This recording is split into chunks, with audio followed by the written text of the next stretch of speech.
Vídeo 18, letra E, eventos. Marxistas e islamistas usam a morte de um negro nos Estados Unidos para promover a revolução. Enquanto isso, os cristãos negros continuam sendo mortos em grande quantidade. Vocês sabem do que aconteceu nos Estados Unidos quando o negro, George Floyd, foi estrangulado por um policial branco na cidade de Minneapolis. Sim, um evento de brutalidade policial que acabou sendo utilizado como estopim de manifestações orquestradas pelos grupos terroristas anarco-marxistas Black Lives Matter e Antifa.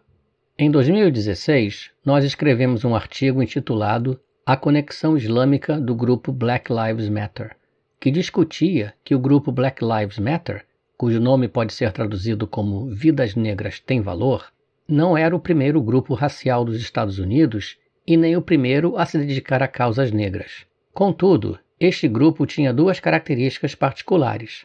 A primeira é ser um grupo terrorista que prega o assassinato de brancos, notadamente de policiais brancos, e o segundo, ter uma forte ligação com grupos islâmicos. O link para este artigo está na descrição do vídeo.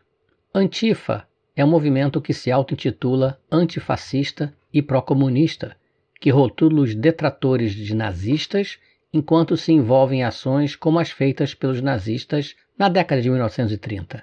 A Antifa é um grupo paramilitar que já foi pego treinando junto a grupos jihadistas nos Estados Unidos e fora dele, até mesmo na Síria.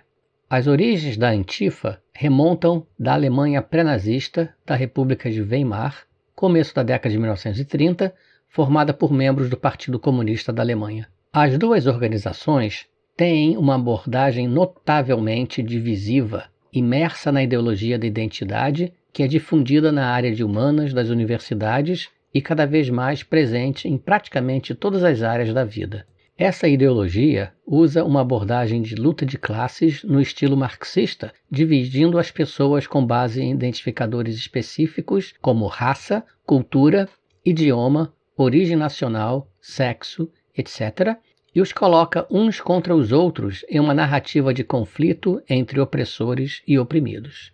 A luta final é pelo poder. Leia mais no artigo Marxismo Cultural oferece campo fértil para a proliferação da Sharia e da Jihad, cujo link está na descrição deste vídeo. Antifa e Black Lives Matter são grupos marxistas que instigam a tomada do poder pela revolução. Ambos buscam a quebra da estabilidade social como uma forma de criar o caos, seguindo algo semelhante ao manual bolchevique da Revolução Comunista na Rússia em 1917, precipitaria uma revolução marxista. Por exemplo, uma das bandeiras é a extinção da polícia, o que permitiria que esses grupos controlassem as ruas e provocassem o caos. Os dois grupos possuem filiais espalhadas pelos países ocidentais, inclusive no Brasil, e contam com o apoio financeiro de grandes doadores, tais como Jorge Soros, e o apoio político de partidos ligados direta ou indiretamente a causas marxistas, tais como o Partido Democrata dos Estados Unidos e o Partido Liberal do Canadá. No Brasil, o apoio vem do Foro de São Paulo. Voltemos então ao assassinato de George Floyd por um policial branco nos Estados Unidos. A cena é horrível e verdadeiramente revoltante. O incidente não foi criação do Black Lives Matter e da Antifa, mas ambos conseguiram canalizar o ultraje para semear violência, queimar casas e comércio, assassinar policiais e tudo isso protegidos pelo apoio de partidos políticos alinhados com a esquerda e pelo silêncio da grande mídia, que insiste em chamar os protestos de pacíficos. Algo semelhante àquilo que aconteceu em São Paulo e Curitiba semana passada no Brasil. Os paralelos não são coincidência. Considere o seguinte: a rede CNN do Brasil segue a mesma cartilha da rede CNN dos Estados Unidos. Para engrossar ainda mais o caldo, a cidade de Minneapolis, local onde George Floyd morreu, possui talvez a maior concentração de muçulmanos nos Estados Unidos, sendo um dos seus bairros, o de Cedar Riverside, conhecido como Pequena Somália ou Pequena Mogadishu. É grande a ação da Irmandade Muçulmana em Minneapolis e o seu poder político cresce com a ampliação da população islâmica. Diversos políticos têm sido eleitos para o Congresso, incluindo a deputada Ilhan Omar, conhecida por suas ligações com grupos jihadistas islâmicos, bem como por sua vida sexual escandalosa. Ela se casou com o próprio irmão para poder trazê-lo da Somália para os Estados Unidos e agora ela se juntou com seu assessor político, um infiel branco casado. Ela seria apedrejada se vivesse em algum país islâmico. Para se ter uma ideia, o promotor-geral do estado de Minnesota, do qual Minneapolis é a sua maior cidade, Keith Ellison, um notório jihadista e ex-deputado federal que luta para avançar a causa de Alá, a Sharia, nos Estados Unidos. O que tem se visto em Minneapolis e espalhando-se por diversas outras cidades dos Estados Unidos, tais como Los Angeles, Nova York e Seattle, tem sido baderna, quebra-quebra, destruição do comércio local e residências, inclusive pertencentes a negros, agressões e assassinatos. O mesmo vem acontecendo em várias cidades fora dos Estados Unidos, tais como Montreal e Toronto, no Canadá, Bruxelas, na Bélgica, Londres, na Inglaterra, Berlim, na Alemanha, e Estocolmo, Gotemburgo e Malmö, na Suécia. Vejamos um caso em questão, a Suécia. A Suécia nunca teve colônia alguma e sempre foi um país pacífico e homogêneo. Bastou importar imigrantes que são contrários aos padrões suecos, apesar de se beneficiarem deles, para que a confusão começasse. Já existia marxismo na Suécia, afinal, o marxismo é a invenção do homem branco europeu. Mas a existência e operação livre, hoje, de grupos terroristas como a Irmandade Muçulmana e o Black Lives Matter na Suécia é consequência de uma política multicultural cega imposta sobre os habitantes suecos sem que eles tivessem sido consultados se concordavam com isso. Ou, o que é pior, acusando de racistas aqueles que se opuseram e se opõem a isso. Conhece-se a árvore pelo fruto, e o fruto do multiculturalismo é muito ruim. E o mesmo vem acontecendo na Alemanha, Bélgica, Holanda, França e Inglaterra. E até o Papa entrou na onda. Nada de se estranhar. Conforme artigos escritos anteriormente, o Papa Francisco é um grande promotor da expansão do islamismo na Europa.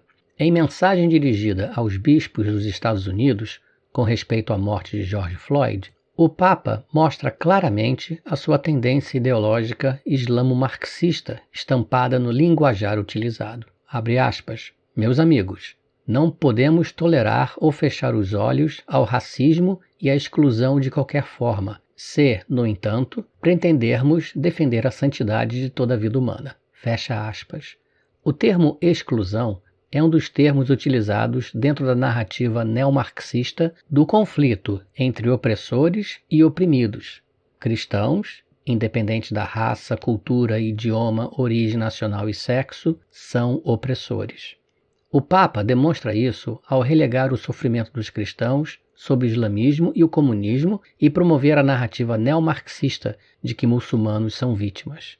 Ao discursar no Congresso dos Estados Unidos em 2015, o Papa ignorou o auge da perseguição dos cristãos ocorrendo então no Oriente Médio. O Papa falou, genericamente, sobre imigração e deu ênfase a mudanças climáticas, ignorando o sofrimento dos cristãos sendo expulsos de suas casas, roubados, estuprados, escravizados ou mortos por pessoas seguindo ao pé da letra o que Maomé ensinou e fez. E para piorar, o Papa não citou Jesus nenhuma vez no seu discurso. Lembre-se, a narrativa dos não-marxistas é, abre aspas, os muçulmanos são oprimidos, fecha aspas.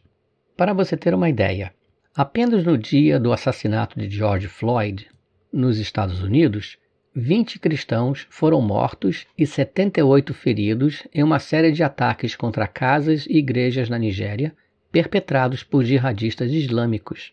Mas a narrativa é: cristãos são opressores e muçulmanos são oprimidos. Eu venho listando exemplos da jihad contra os cristãos, ateus, judeus e outras minorias religiosas nos países de maioria islâmica. Veja os respectivos links na descrição deste vídeo. E para terminar, estamos mostrando o breve encontro do Papa Francisco com a filha e o marido de Asia Bibi, do lado de fora do Vaticano, em 2015. Asia Bibi estava presa nos calabouços do Paquistão, esperando sua execução sob acusação falsa de ter ofendido o profeta Maomé. Bastaria a ela negar a sua fé em Jesus Cristo e recitar a Shahada, a profissão de fé islâmica, tornando-se muçulmana para ser libertada. Ela preferia a morte a negar Jesus. O correto seria o Papa se ajoelhar perante a família de Asia Bibi e pedir perdão por sua omissão. Mas tudo que o Papa fez foi mostrar desdém para com estes verdadeiros católicos e tomar mais tempo com seus compatriotas argentinos que estavam ao lado.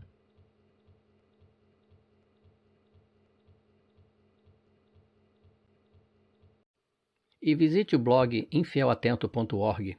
Ele vem sendo construído para servir como fonte de referência sobre o islamismo em português. Logo no topo, você vai encontrar o artigo Índice de Conteúdos do blog, Informação sobre o Islã e Lei Islâmica, que traz uma lista de artigos mais importantes e depois os assuntos são separados por ordem alfabética para facilitar o seu acesso por tema. Consulte e compartilhe.